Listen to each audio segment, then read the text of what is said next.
quiero que hagas algo ahora mismo conmigo.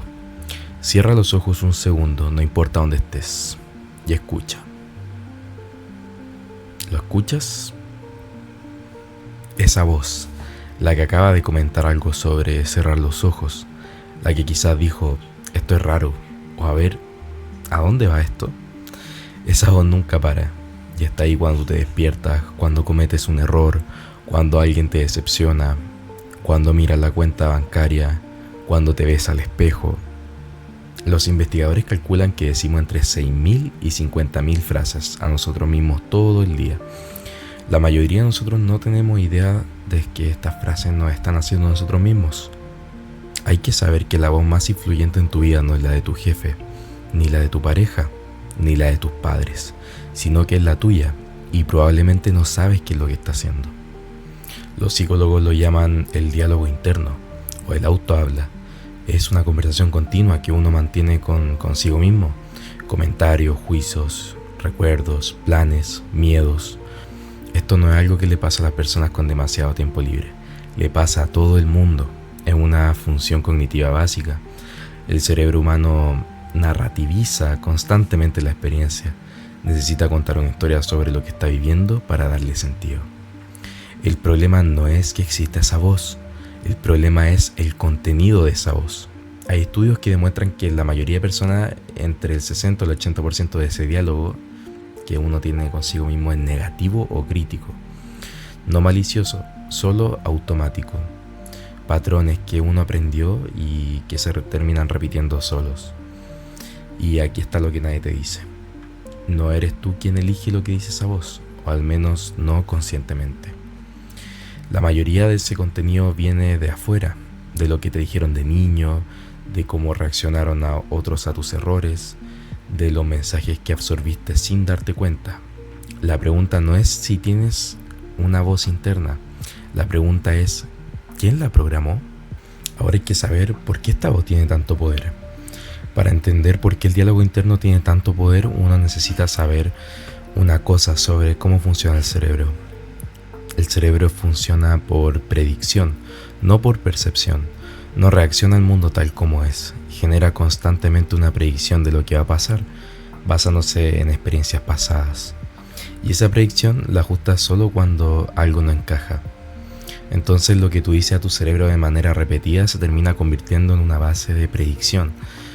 Podemos decir que si por ejemplo tú durante años te has dicho no soy tan bueno para los números, tu cerebro no evalúa esa afirmación cada vez que la escucha, sino que la acepta y eso termina actuando en consecuencia. Evita situaciones financieras, interpreta errores como confirmación y termina reforzando esa creencia. Entonces esto no es una metáfora, es neuroplasticidad. Los pensamientos repetidos literalmente esculpen las conexiones que crea tu cerebro. Cuanto más repites un pensamiento sobre ti mismo, sobre el dinero, sobre lo que mereces, más automático se termina volviendo ese patrón neutral. Y hay algo más que hace que este diálogo interno sea especialmente poderoso. El cerebro no distingue bien entre lo que imaginas y lo que vives. Por ejemplo, los estudios de resonancia magnética muestran que cuando te dices algo a ti mismo con carga emocional, se activan regiones de tu cerebro casi idénticas a las que se activan si tú se lo dijeses a otra persona. Entonces, dicho de otro modo, tu cerebro lo cree. Todo lo que tú dices, el cerebro lo va creyendo. Entonces, cuando tú llevas 20 años diciéndote nunca tendré suficiente dinero, no estás describiendo tu realidad, sino que tú la estás construyendo. Si uno termina escuchando el diálogo interno con claridad, probablemente vas a escuchar 3 voces distintas que se turnan en el micrófono que uno tiene. Yo las llamo el crítico, el saboteador y el aliado. Y la mayoría vivimos con los 2 primeros dominando esta conversación. Ahora, por ejemplo, el crítico es la voz que nos evalúa constantemente. Todo lo que uno hace, dice o deja de hacer termina pasando por este filtro. ¿Por qué dijiste eso? ¿No lo hiciste bien? ¿O otros lo hacen mejor? El crítico no es malo por naturaleza. En pequeña dosis te es útil, te ayuda a mejorar. El problema viene cuando este toma el control y no evalúa tus acciones, sino tu valor como persona. Cuando deja de decir ese email quedó mal y empieza a decir tú eres pésimo comunicándote.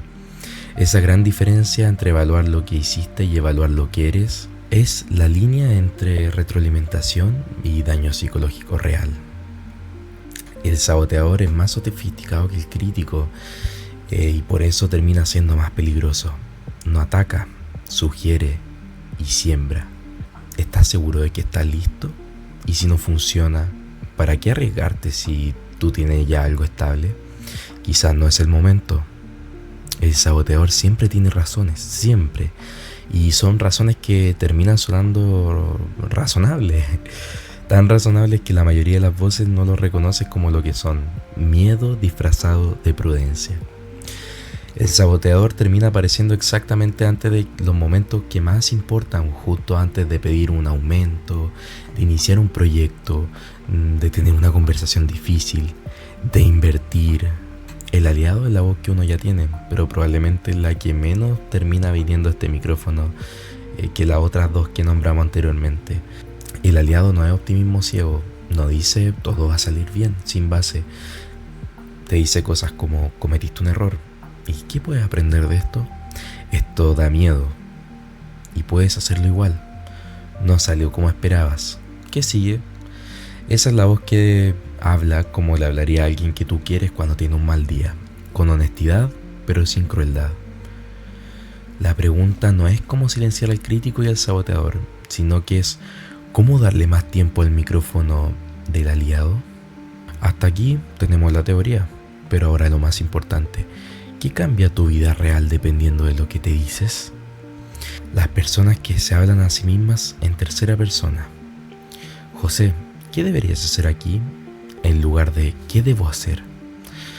Terminan tomando decisiones más racionales y con menos ansiedad. ¿Y por qué? ¿A qué viene todo esto?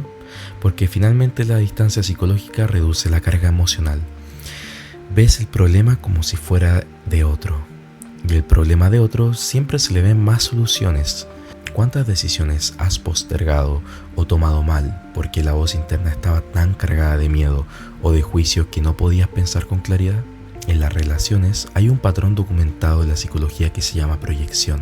Tendemos a tratar a los demás con la misma dureza con la que nos tratamos a nosotros mismos. Y también tendemos a interpretar las interacciones de otros a través del filtro de lo que creemos sobre nosotros. Si tu voz interna dice no soy suficiente, vas a leer distancia donde hay independencia. Vas a sentir crítica donde hay retroalimentación. Vas a interpretar silencio como rechazo. Tu diálogo interno no es solo una conversación contigo, es el lente a través del cual ves a todos los demás. Hay investigaciones sobre lo que los psicólogos llaman el guión financiero. Las narrativas sobre el dinero que construiste en la infancia y que siguen corriendo en segundo plano. El dinero se gana con sacrificio. La gente es rica por algo malo. Nosotros no somos los que tienen. Al final esos guiones no son tu opinión sobre el dinero, son órdenes que tu cerebro ejecuta automáticamente y hacen que gastes cuando deberías ahorrar, que no negocies cuando deberías, que sientas culpa cuando tienes éxito o incomodidad cuando acumulas riquezas. Tú no puedes cambiar tu relación con el dinero sin cambiar lo que te dices sobre el dinero. El techo de tu cuenta bancaria y el techo de tu autoconcepto suelen estar en la misma altura. Vamos ahora a lo práctico, 3 herramientas que tienen respaldo en investigación y que puedes empezar hoy. La herramienta número 1, la distancia del nombre.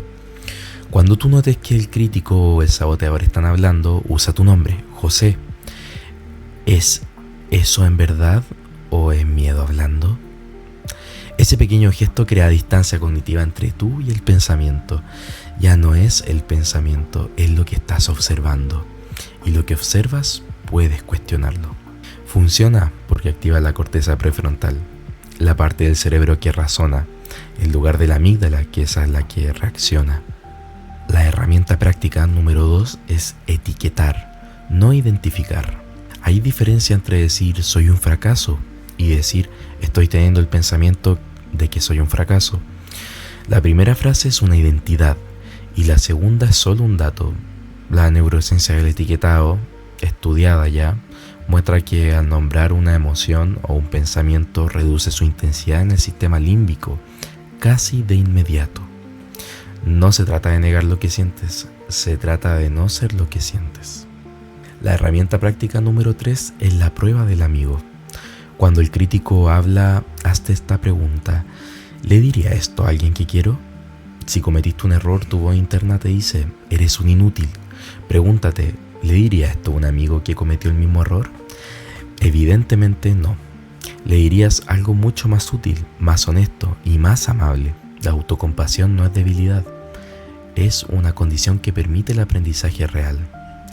Se lleva más de 2 décadas demostrando que las personas con mayor autocompasión son más resilientes, más moderadas, más capaces de asumir responsabilidad por sus errores que las personas que tratan con más dureza.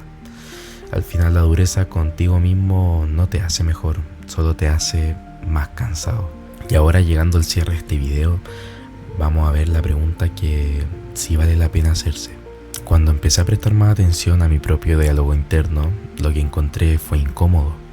No era una voz especialmente cruel, era simplemente restrictiva, lleno de yo no puedo, no es para mí, mejor no. Un montón de límites que nunca había elegido, pero que llevaba años respetando como si fueran leyes. Lo más difícil no fue reconocerlas, fue aceptar que yo las había interiorizado sin darme cuenta. Nadie me obligó a creerlos, y no te voy a decir que cambiar esa voz es fácil, no lo es. Los patrones de décadas no se reescriben en una semana, pero si hay algo que tú puedes hoy mismo hacer: escuchar, solo escuchar con curiosidad, sin juicio. Pregúntate: ¿qué te dices cuando cometes un error? ¿Qué te dices cuando miras tu cuenta bancaria? ¿Qué te dices cuando alguien te hace un cumplido? La mayoría vivimos toda nuestra vida con esa voz en el fondo, como música de un supermercado que ya no escuchamos, pero al final nos termina afectando de todas formas. En este video te propongo solo una cosa: vuelve a escucharla, porque no puedes cambiar lo que no ves. Ahora, esto tú puedes escribirlo en el comentario si quieres, no el juicio, solo el tipo de voz que más reconoce en ti, el crítico, el saboteador o el aliado. Y si este video te hizo pensar en alguien que necesita escucharlo hoy, ya sabes lo que hacer. Compártelo y suscríbete a este canal para más videos como este. Muchas gracias, nos vemos.